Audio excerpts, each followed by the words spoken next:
everybody. Welcome to Headlines, where we round up the week's biggest stories for all of you. We start off with the storm in the Atlantic. 2 weeks ago, Storm Ciara hit Britain, causing extremely heavy rains, heavy seas, and turbulence with winds gusting up to 130 kilometers an hour. Ciara wreaked havoc on land, at sea, and with air traffic. Hundreds of flights from major cities like Manchester, Birmingham, and London were delayed or even cancelled. That picture on the left is a Ryanair flight landing into Birmingham during the storm. Although, you probably couldn't tell anyway, because Ryanair can't stick a smooth landing even if their life depended on it. Even if their aircraft landed on trampolines, passengers would still be bracing for their lives.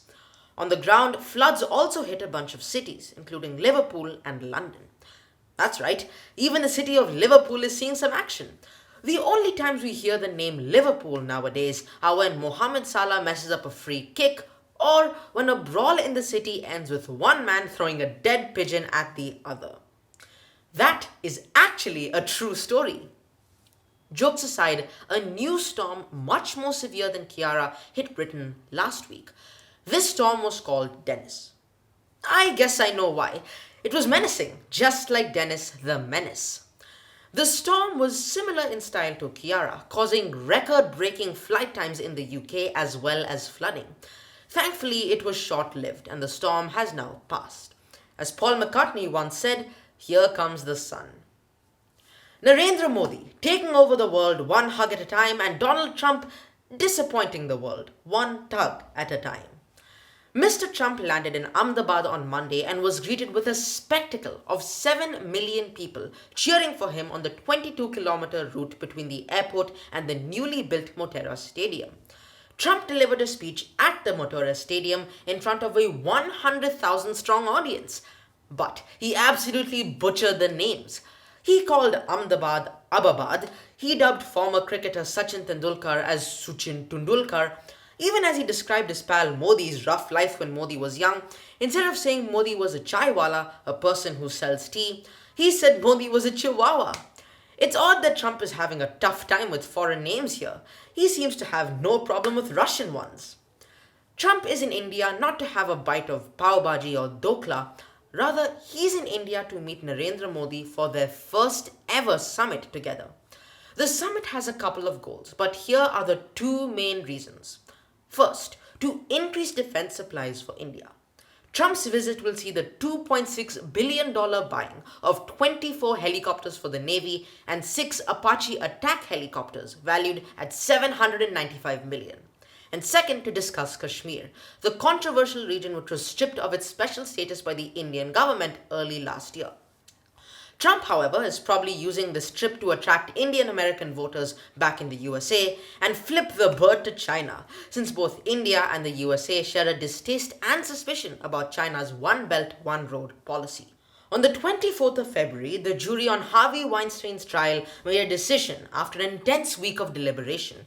Mr. Weinstein was acquitted of 2 counts of predatory sexual assault, the most serious charges against him.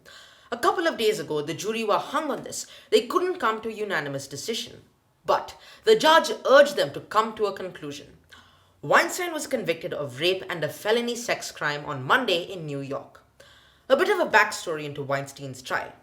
Harvey Weinstein is the Hollywood tycoon who, in 2016, was accused of sexual harassment, with incidents dating all the way back to 2006.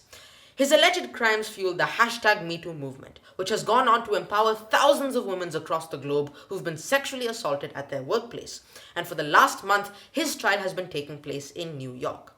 It's now come to a close though, and his sentence carries a minimum of 5 years in prison and a maximum of up to 25 years. The coronavirus seems to be dying down in China, especially the Hubei epicenter, but exploding in other parts of the world.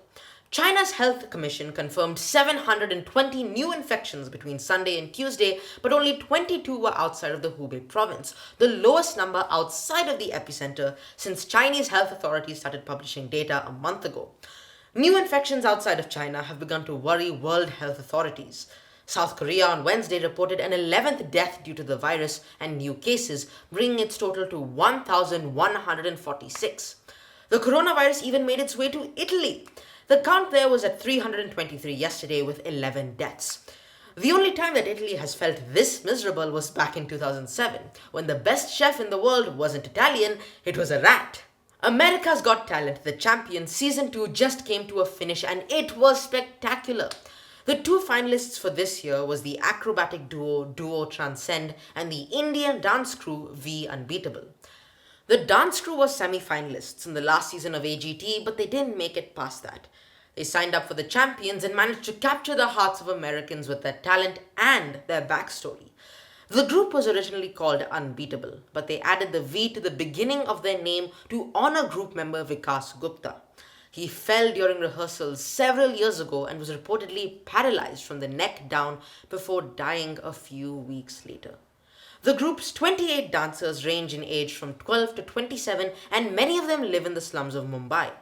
The slums are very crowded, very dirty, and they don't get proper electricity, a group member explained a few weeks ago.